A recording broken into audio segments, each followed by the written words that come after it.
E no seu caso, né? Você teve um planejamento de quanto tempo até entrar no doutorado? Porque eu sei que você já fez o mestrado aí, então eu acredito que tenha sido um pouco mais fácil.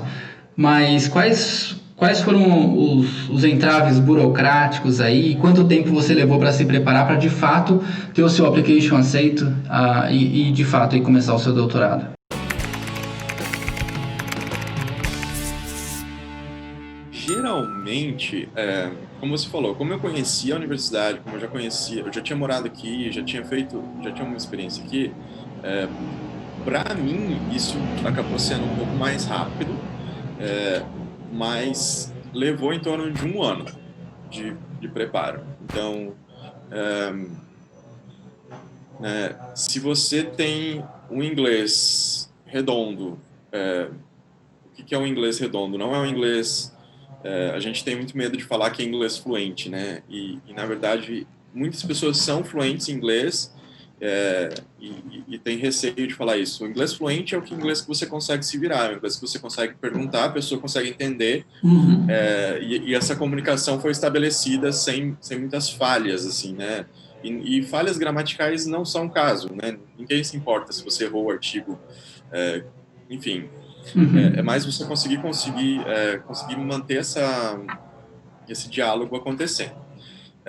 Então, assim, tendo um nível legal de inglês, tem algumas partes burocráticas que você tem que seguir. Eu costumo falar que menos de um ano de preparo é raro de acontecer. Então, assim, não espera que você vai em um mês colocar tudo junto Ah, é. e fazer o application que você precisa. De 1 a 2 anos, eu acho que é o período normal, assim, pode levar 3 anos também, dependendo do seu nível de inglês, eu acho que é um fator crítico, assim, então talvez se você não fala nada de inglês, então você vai precisar fazer um curso forte de inglês aí, chegar no nível legal, porque você tem algumas partes burocráticas para cumprir. Por exemplo, normalmente, para os cursos de mestrado e doutorado, o application é muito similar. O que vai mudar são as suas cartas de motivação e alguns detalhes no meio do caminho. Mas, em geral, o que você precisa é de 2 provas.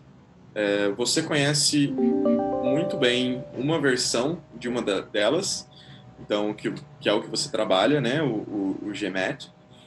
Tem algumas universidades que pedem o GMAT, geralmente para a área de business, né, é mais focado, MBA e afins. No Uhum. caso das engenharias, que eu posso falar com um pouco mais de propriedade, a prova que é cobrada é o GRE. Ela é muito similar ao GMAT, assim, muda um pouco a estrutura, muda a forma de apresentar os exercícios, mas também é uma prova que você precisa se preparar. O conteúdo em si não é um conteúdo muito difícil, mas você precisa estar preparado para fazer essa prova no tempo que eles pedem. O tempo é o maior divisor ali dessa prova. O Tá. TOEFL, que vai avaliar o teu inglês como não, não nativo em língua inglesa. Então, o TOEFL, aqui nos Estados Unidos, se pede muito TOEFL. Se você tem o IELTS, funciona também. As universidades elas fazem a conversão de um para o outro. Então, de repente, se você está pensando em aplicar para a Inglaterra, para a Austrália, para o Canadá, esses lugares pedem geralmente o IELTS, então você pode avaliar. As provas são relativamente iguais, tem bastante material online disponível para se preparar para isso, No né? seu caso, você fez o TOEFL. Eu fiz o TOEFL para entrar no mestrado. Então, Tá, como tá. parte do application para Ciências Sem Fronteiras, eles pediam o TOEFL. Tá. E aí eu fiz. O TOEFL, ele é dividido em quatro Sessões. etapas, né? Aham. Então, você tem o listening, o speaking, o writing e o reading. Então, cada um deles vai tentar avaliar a tua capacidade de performar naquele tipo de skill.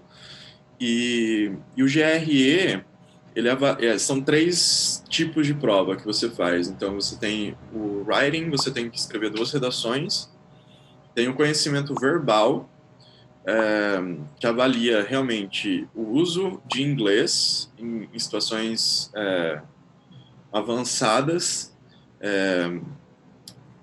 O conhecimento verbal, normalmente, a menos que você queira fazer uma pós-graduação nas áreas de humanas, aí eu imagino que isso seja um pouco diferente, mas nas engenharias, o conhecimento verbal, pelo menos para mim, foi uma prova muito difícil, porque ele avalia o conhecimento verbal de um nativo em inglês. Então, ele quer saber se...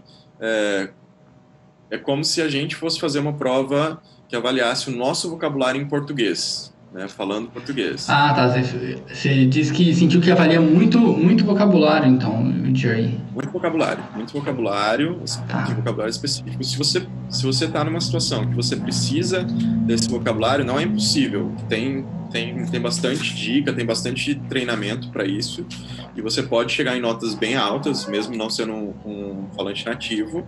Mas o que acontece normalmente é que para os cursos de engenharia, os cursos de exatas que eu tenho mais conhecimento, e acredito que biológicas também, eles não vão avaliar essa parte da tua nota como aluno internacional. O que eles vão avaliar você tem o mínimo do TOEFL que a gente pediu? Se você tem esse mínimo que a universidade está pedindo, para eles é suficiente. E aí eles vão avaliar a terceira parte do GRE, que é a parte quantitativa, que analisa matemática básica, estatística básica e lógica, que é muito similar aos exercícios de GMAT que eu já vi no seu canal.